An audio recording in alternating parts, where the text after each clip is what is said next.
Hey, how's everybody doing? Welcome back to Ask That Podcast here on YouTube. I'm your host, Newt. What's going on, everybody? Woo! Sorry if you hear my air run a little bit. It's a little. I get where I have to film at. Well, outside, which I don't like doing that often because I can't control the noise. Is in my kitchen and it gets warm in my kitchen, so I turn the air on. Matter of fact, I'm right above the vent. What we got here? This is the first DVD that I know of Mallrats, Universal film, the second Kevin Smith film. Now, I'm figuring most people watch this know what Mallrats is. Real simple. Brody and TC. Brody just broke up with his girlfriend. TC just broke up with his. They go to the mall to soothe their sorrows and just wacky. Second of the Smith Jersey films. Probably a lot of people don't like this movie, and I don't get why. This is not the first Smith film. I saw Clerks first. I got to see Clerks in the theater. This I got to see in theater. I've met more people see Clerks in the theater than this. We drove from Moss Point, Mississippi to Pensacola, Florida to see this movie when it came out. We had a feeling we weren't going to play many theaters. We'd seen Clerks, went and watched it. And there's a lot better releases of this now. And look, you can tell this one's been out in the sun. Look how faded it all is. There's the back. And you got a commentary. You got a bunch of extras. First thing Shannon Daugherty did after getting kicked off 90210. And there's a great scene there where somebody calls and punches him. And you got Ethan Saltee back when he was still fat. What's his name? Jeremy London before he got fat. Jason Lee before, he became huge. This is, I think, his first movie. And it's a real simple plot. They just bomb around the mall all day and they cause a little havoc.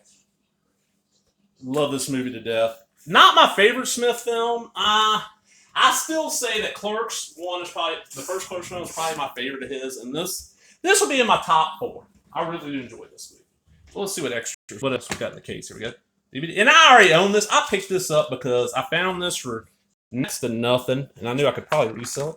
Remember when DVDs used to have nice booklets like this? I mean, Clara Forlani there. There's Joey Lauren Adams.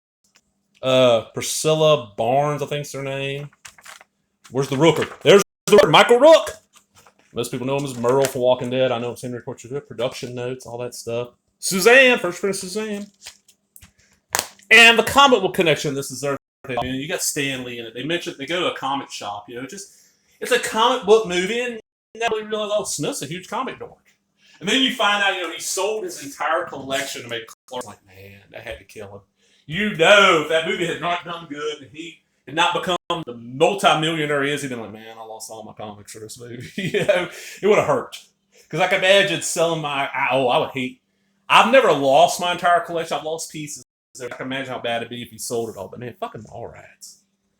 Now, this is one I mentioned on here. Some of this, if you see something you're interested in, this is definitely up for sale or trade or whatever. So you may watch if you're interested in a DVD copy of Mallrats. Let's see what the disc is. I ain't even looked at the disc.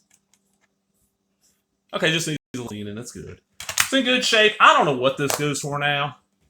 I want to say even the Blu-ray out of print. I'm pretty sure this is out of print. So, just get in touch with me. And as always, get in touch with me. You don't want to leave a comment. I understand that. Well, get in touch with Ask That Podcast. It's real simple. AskThatPodcast@gmail.com. I check that email almost every day. That's not my main email address. I got another one. Contact that. Let me know you're interested in. I didn't pay much for it, so I'm thinking $5 plus shipping. And what's shipping for a DVD? About $2. $7 for a decent looking copy of Mallrats. Besides, I got some sun damage on the spine, but oh well. And for years now, Smith's been saying he wants to make a Mallrats 2, wants to make a Mallrats 2, wants to make a Mallrats 2. My thing is, now it might be too late. Malls don't really exist anymore. Malls are dead. I can remember it's like a preteen and a teenager, man, the mall where you went and hung out. Like, if you couldn't drive, you got a buddy that could drive, or your mom dropped you off the mall and you hung out there till it closed. Your mom picked you up, or your baby. Even if you didn't have money, you just walked around, talked to people, saw who you could see, getting some mischief. And we didn't have a mall like they do in this. The mall they have in this is huge. We had a Singing River Mall that was tiny and sucked ass. Had an arcade, had a movie theater, had a bookstore, had 2 toy stores. So hell yeah. But malls are dead now. So maybe I got an idea. I'm gonna throw this out there. Smith, you don't watch Mr. Kevin Smith, but hey, if you do, here's an idea.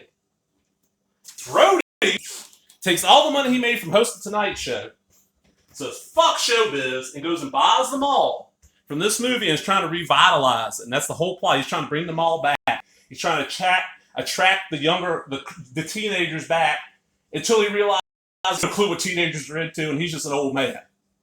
But hey, hope y'all enjoyed that. If you did, remember, give me that thumbs up, leave a comment, subscribe, all the other bullshit. Talk to everybody later. Bye-bye.